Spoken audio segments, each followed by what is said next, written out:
حضرت عبداللہ ابن عمر رضی اللہ تعالیٰ عنہ بیمار ہو گئے، شدید علیل تھے، طبیعت مبارک میں کمزوری آ گئی، کچھ کھانے کو دل نہیں کرتا تھا، گھر والے بار بار کہتے کچھ کھا لیجئے کچھ کھا لیجئے، نہیں کھاتے تھے۔ بالآخر حضرت نافع آپ کے غلام تھے، ان سے کہنے لگے کہیں سے مچھلی مل جائے نا تھوڑی سی، میں کھاؤں گا۔ تو کہتے ہیں میں سارے مدینے میں ڈھونڈتا رہا، مچھلی نہ ملی، اگلے دن بھی ڈھونڈی تو نہ ملی، تیسرے دن بھی ڈھونڈی تو نہ ملی، تو فرمانے لگے یار بس چھوٹی سی خواہش ہے، کوئی فرض نہیں ملتی تو رہنے دے۔ کہتے ہیں چوتھے دن مچھلی مل گئی، میں 1.5 دینار کی مچھلی لایا، لا کے حضرت عبداللہ ابن عمر رضی اللہ تعالیٰ عنہ کے سامنے جو مچھلی رکھی تو آپ نے لقمہ روٹی کا توڑا تھا، مچھلی کو لگانے لگے کہ دروازے پہ فقیر نے آ کے آواز دی کچھ کھانے کو دو۔ تو حضرت عبداللہ ابن عمر نے روک لیا اور ہنسے۔ کئی دفعہ دے ہم بھی دیتے ہیں پر ہمارا چہرہ دیکھنے والا ہوتا ہے، اتنے ہم غصے میں ہوتے ہیں، دے دیتے ہیں، لیکن جو سلوٹیں ہوتی ہیں نا چہرے والی وہ گنی نہیں جاتی۔ ہنسے، فرمایا دیکھو میرا اللہ کتنا کریم ہے، وہ مجھے بچانا چاہتا ہے، اٹھا بار دیا جا کے۔ خادم اب حکم کا پابند تھا، وہ لیت اللہ تو کر نہیں سکتا تھا، وہ گیا اور جا کے دے آیا۔ فقیر جب سارے محلے سے آٹا کٹھا کر لیتے ہیں تو پھر ایک جگہ جا کے بیچتے بھی ہیں۔ دے آیا، وہ 2 گلیاں آگے گزرا تو میں پیچھے دوڑا گیا، میں نے کہا سچ بتا کھانی ہے کہ بیچنی ہے؟ وہ کہنے لگا جو بھی سبب لگ جائے کر جاؤں گا، آپ نے دے جو دی ہے۔ تو کہتے ہیں میں نے اسے کہا کہ یہ 1.5 دینار کی میں نے خریدی تھی، اگر تو 2 دینار کی مجھے بیچ دے تو آج کل مچھلی مدینے میں مل نہیں رہی، تو میں اپنے آقا کو دے دوں گا، وہ یہی کھائیں گے، بیمار ہیں۔ تو کہنے لگا جی بسم اللہ، مجھے کیا اعتراض ہے، 2 دینار مل رہے ہیں، 1.5 کی مچھلی، اور 1.5 کی بھی کسی نے نہیں خریدنی تھی، اب تو پک گئی۔ فرماتے میں نے 2 دینار اس کو تھمائے، وہ مچھلی اس سے خریدی اور خرید کر کے میں لایا، لا کے حضرت عبداللہ ابن عمر کے سامنے دوبارہ رکھی تو فرمایا یہ کیسے آ گئی؟ میں نے کہا حضور 1.5 کی خریدی تھی اور پھر فقیر کو دے دی، اب اسی سے میں 2 دینار کی خرید کے لایا ہوں، آپ قبول فرمائیں۔ تو فرمانے لگے تم نے اچھا نہیں کیا، اب اس طرح کرو 2 دینار بھی اسے دے اور مچھلی بھی واپس دے آؤ۔ عرض کی حضور کیوں؟ فرمایا تم نے قرآن نہیں پڑھا؟ حضور پڑھا ہے، فرمایا رب فرماتا ہے لن تنالوا البر حتی تنفقوا مما تحبون، تم بھلائی کو اس وقت پہنچو گے جب اپنی پیاری چیز راہ خدا میں خرچ کرو گے۔ امام غزالی نے لکھا ہے، فرمانے لگے دیا، تو وہ حضرت نافع کہتے ہیں میں دینے گیا، دے کے واپس آیا تو کچھ پریشان تھا کیونکہ مجھے بھی 4 دن ہو گئے تھے نا تلاش کرتے، تھوڑی طبیعت میں مایوسی تھی کہ اتنی محنت سے میں نے لایا اور آپ نے واپس کر دی۔ تو حضرت عبداللہ ابن عمر نے مجھے قریب بٹھایا، پھر مجھے تھپکی دی، فرمانے لگے پتر میں نے ویسے بھی کبھی جھوٹ نہیں بولا اور آج کل تو میں ویسے ہی بیمار ہوں، ٹائم ہی نہیں، وقت ہی نہیں، موقع ہی نہیں جھوٹ بولنے کا، میں تجھے سچ بتاؤں مجھے مچھلی کھا کے اتنا سکون نہیں ہونا تھا جتنی اللہ کے راستے میں خیرات کر کے مجھے سکون ہوا۔ تو تجھے تو میری راحت سے غرض ہے نا کہ مجھے راحت کیسے ہوتی ہے، تو مجھے سکون ملا ہے راہ خدا میں دے، میں نفسانی خواہش پوری کر لیتا تو یہ میرا نفس کل پھر مجھ سے مچھلی مانگتا، پرسوں کہتا نہیں چھوٹے گوشت کی یخنی بھی چاہیے۔ ہم لوگ الجھ گئے ہیں، بہت بڑے قیدی ہیں اپنے آپ کے، بڑے قیدی، سارا دن اپنی خواہشات کی تکمیل میں بھاگے رہتے ہیں، بڑے بڑے سونے نوجوان، میں ان پہ تنقید نہیں کرتا، مجھے ان پہ ترس آتا ہے، جب میں رات کے اندھیروں میں انہیں ٹیلی فون لے کے چوکوں میں کھڑے دیکھتا ہوں تو مجھے رحم آتا ہے، میں کہتا ہوں دیکھو نفس کی خواہش کے پیچھے یہ کیا مثلا آخر کیا ہے اس میں، ایک عورت کے پیچھے تباہ کر لیا اپنے آپ کو، یعنی زیادہ سے یہ کوئی مقصود ہے، یہ کوئی مقصد حیات ہے جس کو مقصد بنا لیا ہے؟ میرے عزیز بات کو سمجھ لیں، اتنا خوبصورت آدمی ہے اور اتنا اس کا اونچا قد کاٹ ہے، اور کیا کس کے پیچھے یہ بھاگا ہوا ہے؟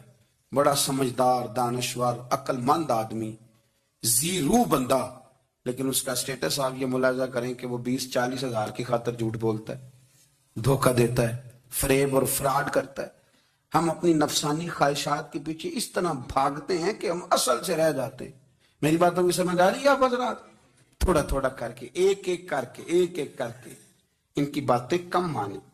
وہ ضروری تو نہیں نا کہ سویرے ناشتہ بازار سے اپنی مرضی کا تگڑا کیا ہے، بازار سے لا کے پوڑیاں چنے بہترین کھائے، اور پوڑیاں چنے ابھی کھائے نہیں، شاپر میں ڈالے ہوئے ہیں، اور وہ لے کے ابھی آ رہا ہے تو ساتھ ہی رستے سے گوشت بھی چھوٹا اچھا لگا تو 2 کلو وہ بھی لے آیا کہ پوڑیاں چنے کھاؤں گا اور دوپہر کے لیے گوشت پکاؤں گا. وہ پہلے یہ تو کھا لے صاحب, اس سے تو نجات پا لے. یہ پتہ نہیں ہضم ہوتا ہے کہ کچھ اور کرتا ہے تیرے ساتھ, لیکن وہ گوشت بھی ساتھ لے آیا. یعنی ٹیبل پہ, ناشتے کے ٹیبل پہ بیٹھ کے فیصلہ ہو رہا ہوتا ہے کہ ہم نے کیا کھانا ہے, ہم نے کدھر جانا ہے. سنگیو یاد رکھو, باتوں کو سمجھو اور غور کرو. یہ تھوڑا تھوڑا کر کے جب ہم چھٹکارا حاصل کرنے کی کوشش کریں گے نا, چھٹکارا حاصل کرنے کی, کہیں جگہ سے, کسی جگہ سے اگر آپ کو تنبیہ ہوتی ہے نا, تنبیہ, اس میں بھی بڑا مزہ آتا ہے. اس میں بڑا, ہمارے ایک بزرگ تھے, تو ایک دن نہ میں گیا تو کہنے لگے الحمدللہ آج میں بڑے سکون میں ہوں. میں نے کہا جی وہ کیا ہوا؟ کہنے لگے میں اپنے آپ کو بڑا پیر صاحب سمجھنے لگ گیا تھا.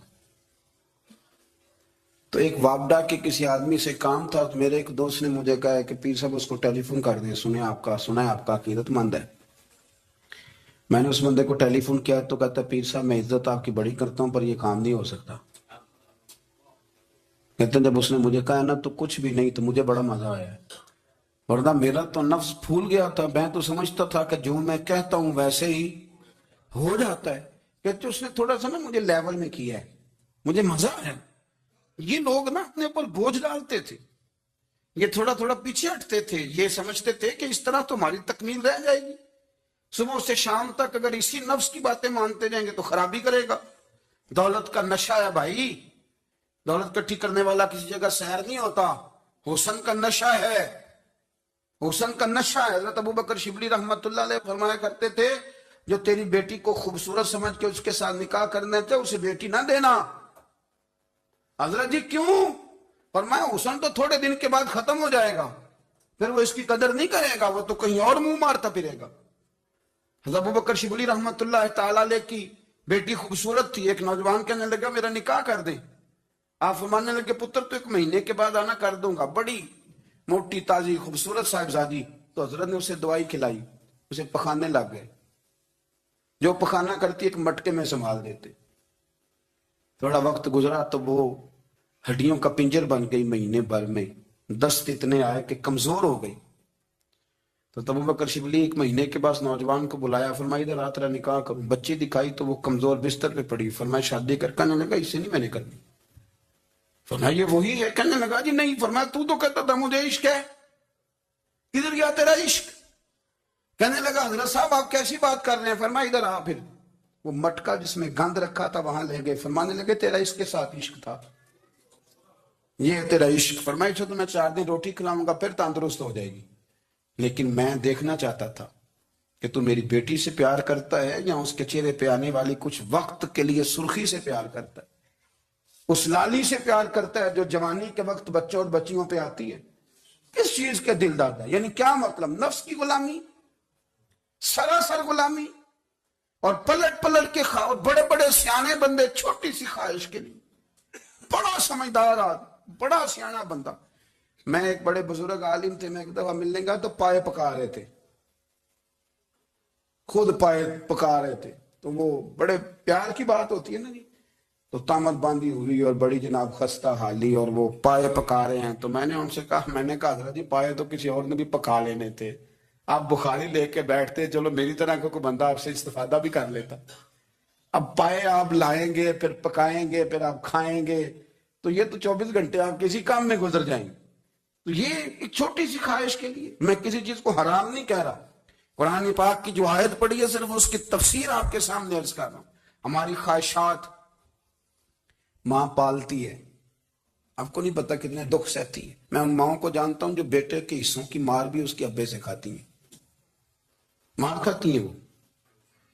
ایک خاتون ایک کان سے سنتا نہیں, میرے پاس ایک دفعہ آئی, کہنے لگی 60 لگ گئی سی, کوئی دعا کر دیں یا کوئی وظیفہ پر. ڈاکٹر کہتے ہیں ٹھیک نہیں ہو سکتے. میں نے کہا باجی صحیح بتاؤ مسئلہ کیا ہے؟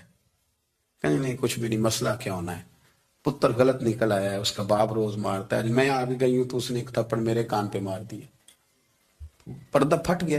مائیں مار کھاتی ہیں, لیکن وہ پتر جس کو بڑی محنت سے پالا ہے وہ جوان ہوتا ہے تو اماں سے کہتا ہے تجھے چھوڑ دینا ہے, پر جس لڑکی سے میرا ٹیلی فون پہ رابطہ ہے اسے نہیں میں نے چھوڑنا, وہ نہیں چھوڑ سکتی. ہر شے کچل جاتا ہے وہ. اماں کبھی بلیٹ کے رات کو سوچتی ہے کہ یہ تو میری کل کمائی تھی, میں تو آج بھی اس کے حصے کے تھپڑ اپنی گالوں پہ برداشت کر رہی ہوں، تو یہ کدھر گیا؟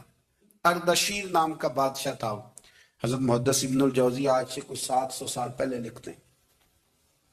اردشیر بادشاہ بڑا خوبصورت تھا، جوان تھا، بڑا عقل مند تھا۔ اس نے اس طرح کی قریب قریب کی ساری ریاستوں پہ قبضہ کر لیا۔ بڑا عقل مند زیرک تھا، قبضہ ہو گیا۔ ایک بادشاہ بڑا سخت تھا، اس کے ساتھ جب پنجہ آزمائی ہوئی تو اردشیر کہتا ہے اس پہ میرا قبضہ نہیں ہو رہا تھا، اور جب ہم نے ساری ریاستوں نے مل کے اس پر حملہ کیا تو ایک قلعے کے اندر قلعہ بند ہو گیا۔ اردشیر بڑا خوبصورت آدمی تھا، بڑا سمجھدار تھا، تو وہ بادشاہ قلعہ بند ہو گیا، اس نے کہا نکلنا ہی نہیں۔ اب وہ اندر بند ہے، یک بارگی حملہ کیا تو وہ بڑا بڑا قلعہ تھا اس میں بند ہو گیا۔ اس بادشاہ کی نا جس پر حملہ کیا، اس کی بیٹی اچانک ایک دن قلعے کی دیوار پہ چڑھی تو اردشیر کے حسن و جمال کو دیکھا تو عاشق ہو گئی، اور اپنے ہی باپ کے خلاف اسے کہنے لگی کہ اگر تو میرے ساتھ شادی کا وعدہ کرے نا تو میں تجھے رستہ بتاتی ہوں حملہ کرنے کا۔ اس نے کہا میرا وعدہ رہا، تو رستہ بتا۔ اس نے رستہ بتایا اس لڑکی نے، اور بادشاہ نے حملہ کیا تو اس کا باپ قتل کیا، اس علاقے پہ قبضہ کیا شادی کے وعدے پر۔ ہاں نفسانی خواہش مندے کو اندھا کر دیتی، نہیں سمجھ آتی اس کو میں کدھر جانا، اندھا کر دیتی۔ حملہ کیا، اور جب اس لڑکی کو لے کے آیا نا اپنے محل میں، تو پہلے دن شادی کی پہلی رات تھی، تو بستر بچھایا کنیز نے، تو وہ کبھی کروٹ ادھر بدلتی کبھی ادھر بدلتی، تو بادشاہ کہنے لگا کیا ہے؟ کہنے لگی بستر میں کچھ ہے، مجھے تکلیف دے رہی۔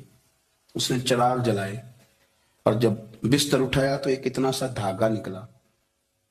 دھاگے سے عموماً تکلیف نہیں ہوتی، تو اس نے کہا تو اتنی نرم و نازک کہ دھاگا؟ کہنے لگی میرا باپ نا میرے ساتھ اتنا پیار کرتا تھا کہ روز میرا بستر بھی خود بچھاتا تھا، اور اس نے آلہ رکھا ہوا تھا، وہ ناپتا تھا کہ کوئی پایا اونچا نیچا تو نہیں، میری بیٹی کا بیلنس سوتے وقت خراب نہ ہو جائے، اور میرے لیے گوشت اور کپڑے بھی خود پسند کر کے لاتا تھا، کھانے پینے کا خود خیال کرتا تھا۔ اردشیر کہنے لگا اچھا وہ اتنا پیار کرتا تھا، اور پھر تو نے اس کے ساتھ کیا کیا؟ کہنے لگا بلاؤ کنیزوں کو۔ کنیزوں کو بلایا، فرمایا اس کو اٹھاؤ اور جلاد کے پاس لے جاؤ، اسے کہو کہ اس کے بال ایک گھوڑے کے ساتھ باندھے، پیر دوسرے گھوڑے کے ساتھ باندھے، اور ایک گھوڑا ادھر بھگا دے، کدھر بھگا دے، یہ جس کے باپ نے اتنا پیار کیا یہ نفس کی اتنی غلام ہے کہ اس کی وفادار نہیں رہی تو میری وفادار کیسے بنے گی؟ اس نے اتنے نازوں سے پالا کہ دھاگا اسے برداشت نہیں۔ اور یارو یاد رکھو، اگر نفس کی غلامی کرو اور بڑے بڑے وفاداروں کو چھوڑ کے غلامی کرو تو پھر کہو وفادار مل جائیں، کوئی بول اب لڑا نہ بول بیٹھی، ہم دے خصم ناراض بڑ بولیاں دے، کان سر کھائے تے بلبل ٹھنڈ پائے۔ بڑے فرق نہیں سجنا بولیاں دے، جڑیاں خصماں دی وچ رضا وسن، بھاگ جاگ جاندے انہاں گولیاں دے، آپ ادلیاں نو سردار پین